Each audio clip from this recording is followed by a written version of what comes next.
I took part in the Rio Plus 20 conference as a senior advisor to the Swedish government. So there I didn't represent CV, but I was rather an advisor, and so I could take part in the negotiations on particularly the water chapter of the outcome. I'm also managing CV engagement in these kind of processes.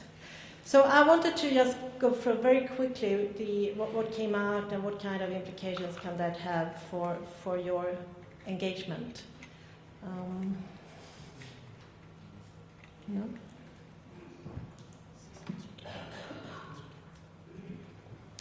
I'm sorry for all this text, but this is just to say that even though one might have wanted to have even firmer commitments in Rio, the outcome really entails many texts, many building blocks for continuing working process. And if, just to emphasize a few things here, these are the different paragraphs, or rather shorter versions of and I've tried to take out the most essential parts of those paragraphs that are in the Rio Plus 20 document. And for instance, what is new really is the recognition of access to drinking water and sanitation as a human right. This is something that has never been recognized in this way before. It took some compromises towards the end, but still I think this is something that was achieved and really important. Also an emphasis on water efficiency, wastewater treatment and pollution control, a reaffirming of the commitments made in Johannesburg and in the Johannesburg plan on the MDGs, on drinking water and sanitation, and also the IWRM. So there were some important blocks that can be built upon in future. I think most of you are aware of that one of the outcomes that we all wanted to see was decisions on something that has been called Sustainable Development Goals, with the idea to try to have some kind of a plan for the future on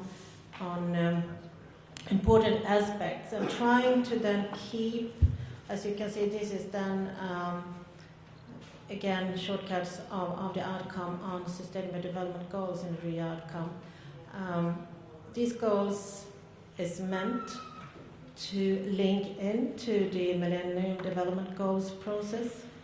And this is something that will be very crucial to keep those two processes together, the evaluation, the conclusions of the MDGs, and the continuous work on the Sustainable Development Goals. In those, it's very important, and there's an emphasis on the second bullet point. You can see to incorporate in a balanced way all three dimensions of sustainable development and their linkages.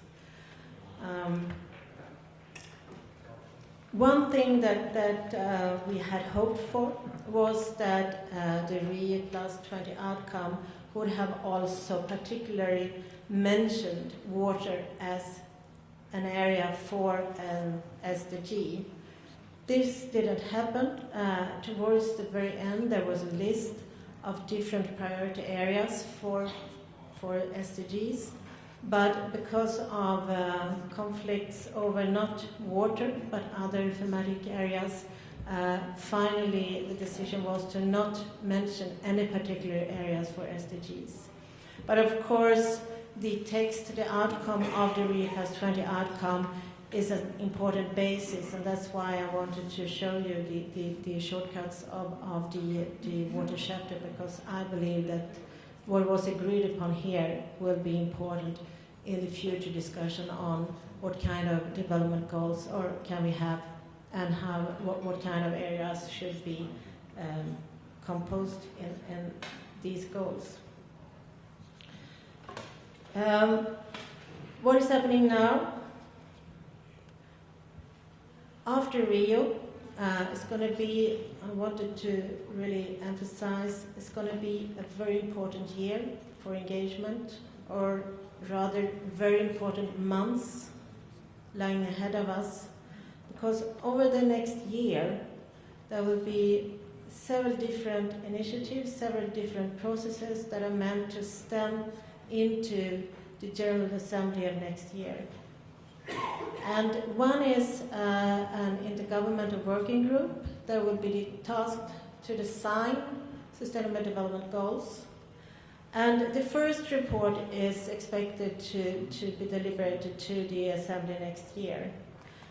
The decision of the composition will be decided of the General Assembly this year, and presently there are discussions going on what member state should be sitting on that working group. So that is not as yet finalized.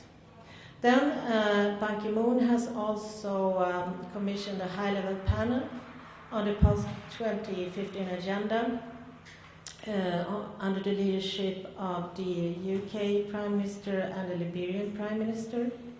And this high-level panel that has a more flexible mandate and where the members are already appointed, and you can find that list on the UN website. They are supposed to deliver a report to the General Assembly of next year. There are also a number of other initiatives, and I wanted to mention that UNDESA and UNDP are commissioned to lead on a consultative process with member states.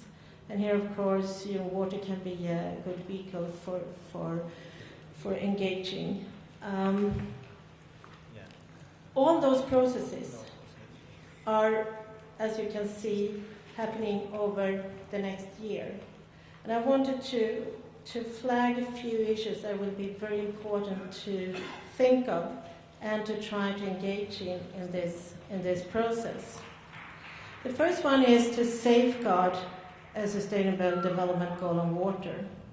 Water was a very strong candidate for a sustainable development goal in the process up to Rio. But until we have it, it isn't certain. There are many different processes, a lot of lobbying going on. So to safeguard a goal on water is really very important. Secondly, it's also important to not only think about a goal on water itself, but also to think of, can we presumably objectives and indicators to other goals, like on energy, food security, health, etc., that are obviously very much linked to water. How can then water be linked into those goals as perhaps targets or indicators? Also, to keep the different processes together, not least the MDG process on the evaluation and conclusions and so forth on the MDGs, and the processes on the post-2015 development and the targets. There are still a risk that there will become two different processes, so it's really essential to keep those processes together. And finally, to say that there, as you can see, there are many different ways of contributing, and the high-level panel, for instance, has a specific mandate to engage with stakeholders. The consultation conducted by UNDESA and UNDP will be with a number of different countries. And also for those of you who work within ministries and for different governments, it's really very important at this moment to keep pushing on for, as I said, a specific goal on water, and also to try to integrate water into other sustainable development goals. Thank you. Thank you very much.